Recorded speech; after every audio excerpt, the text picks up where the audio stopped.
Good morning, good afternoon, and good evening. This is Andrew DeStefano from Putnam County Crime Analysis by way of John Jay College of Criminal Justice.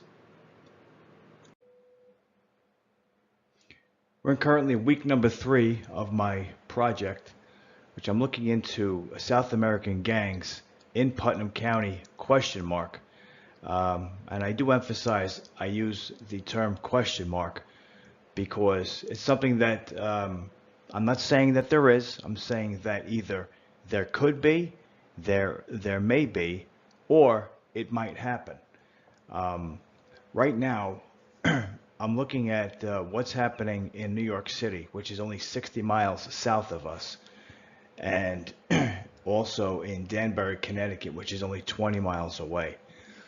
New York City has spent, estimates are, over $5 billion on migrants that they've decided to house and take in.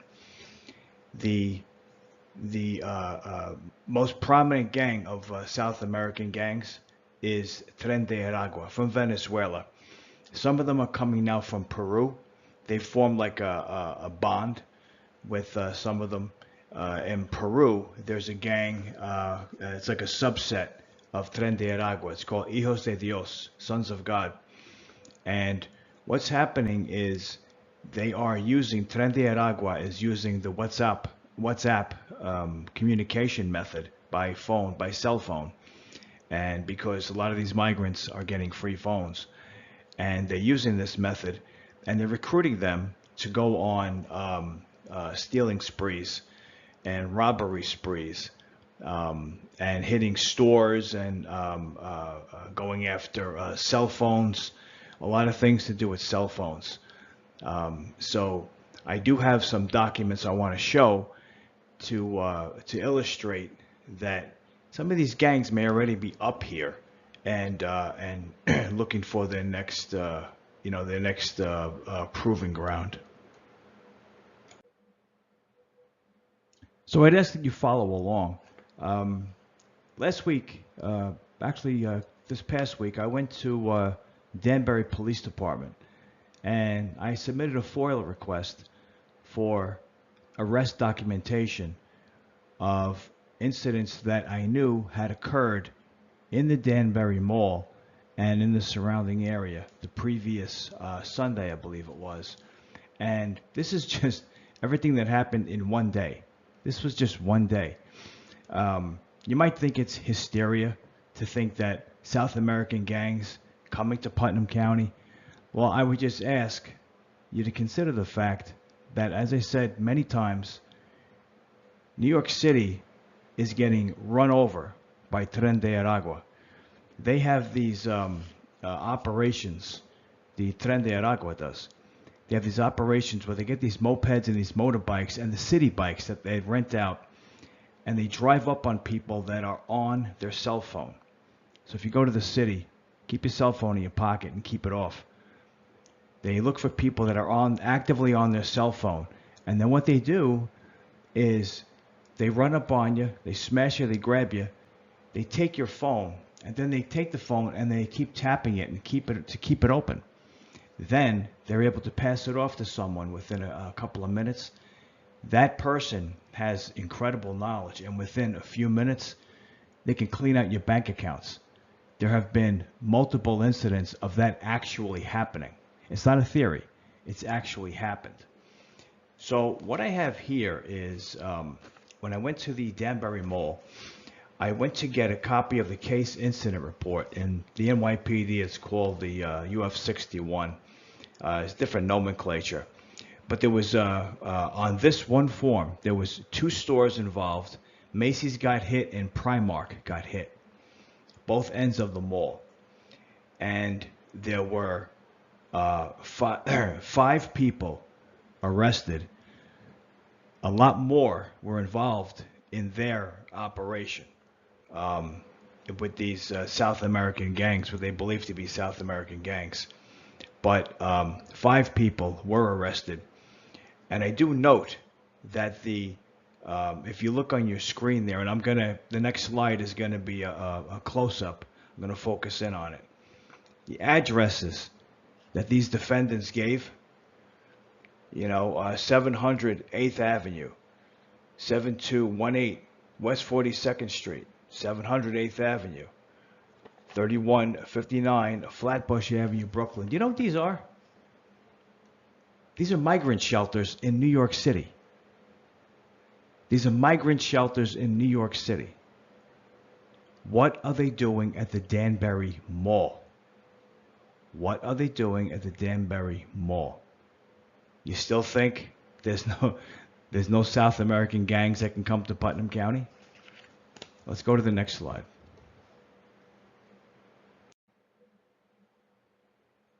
Okay, so my fellow Putnam County residents, look at these addresses: 700 8th Avenue, 7218 West 42nd Street, 700 8th Avenue, 3159 Flatbush Avenue, Brooklyn, 3159 Flatbush Avenue, Brooklyn.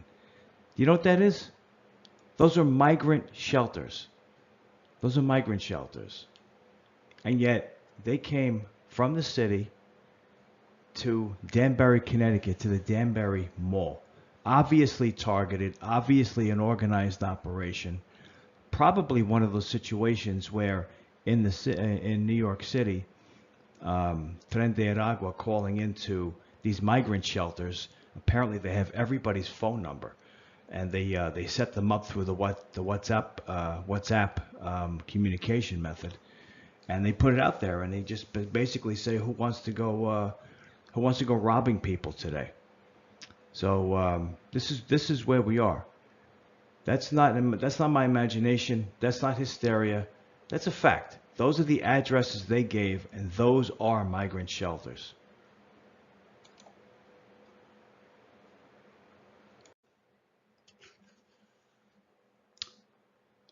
Now I ask you to focus on the bottom of this arrest report here, because it has lays out the actual charges. It's the same report as before, with the five arrested defendants and the addresses they gave being migrant shelters.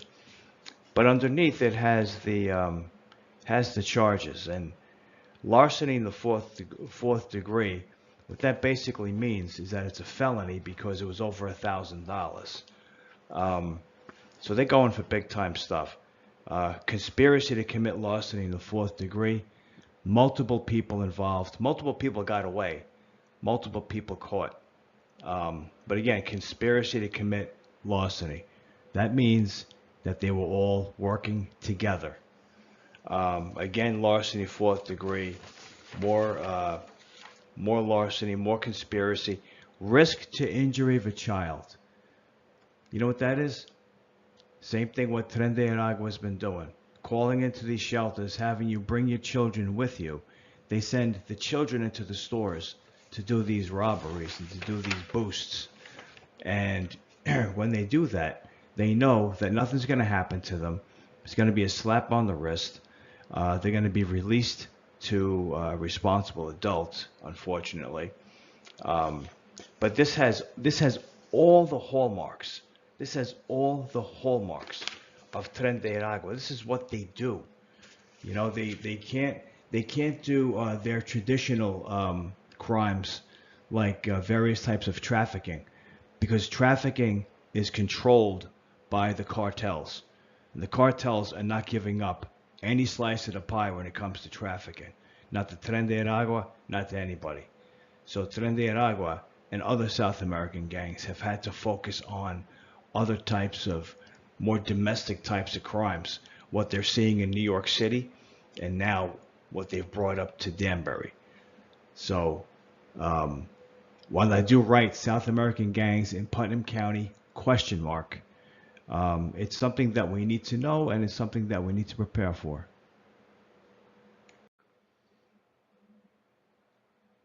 Now, this last police report It's an interesting one actually, um, and it involves cell phones. And this has all the hallmarks. The reason why I brought this up is because it has all the hallmarks of Tren de Aragua or South American gangs at a minimum.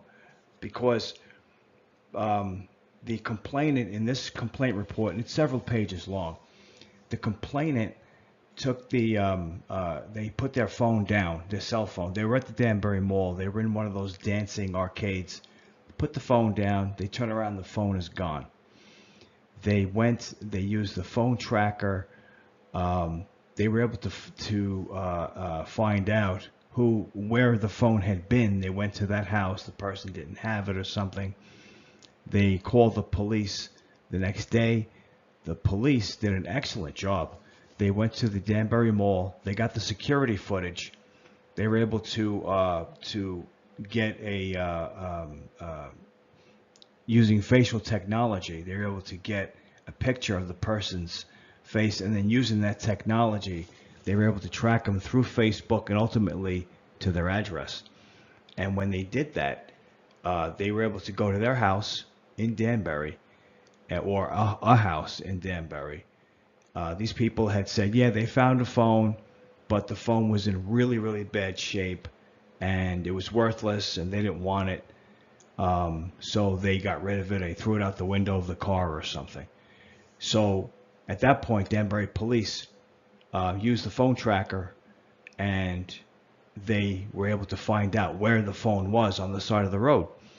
They find the phone, and the phone was in fine shape. The phone was in excellent shape. It wasn't in poor shape. It wasn't.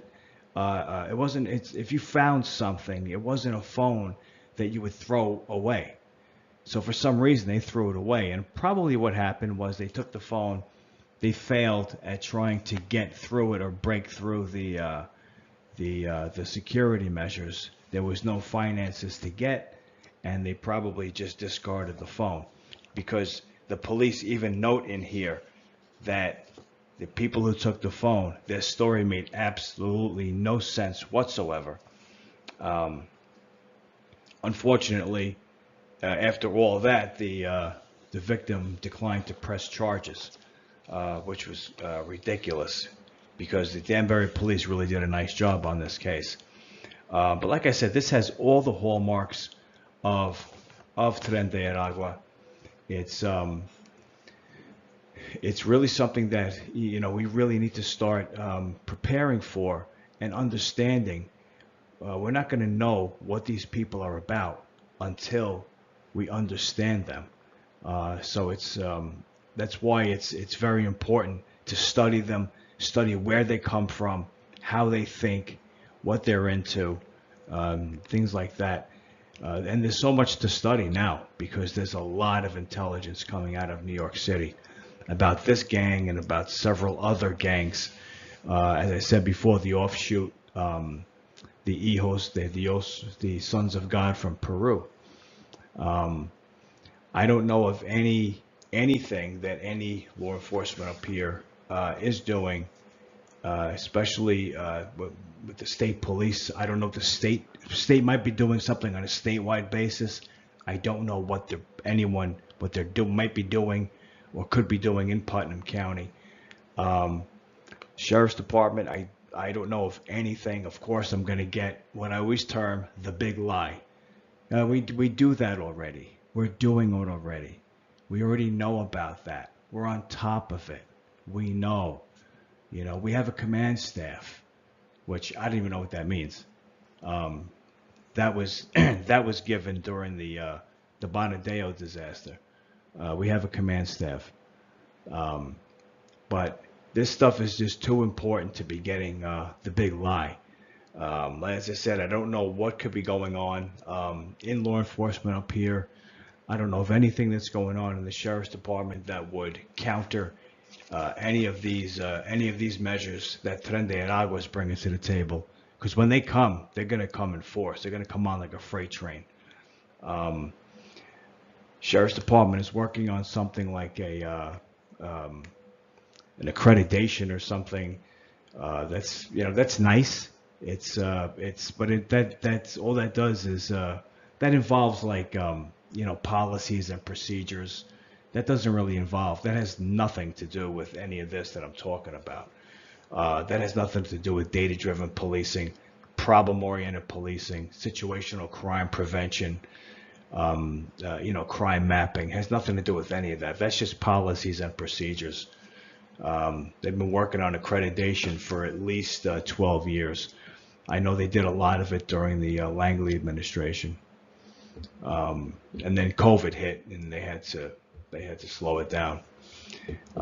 So in any event, I'm hoping we don't get the big lie. I'm hoping that somebody somewhere is doing something about this, because they are going to come, and when they do, we're not going to be ready. I just got that strong suspicion, but that's me.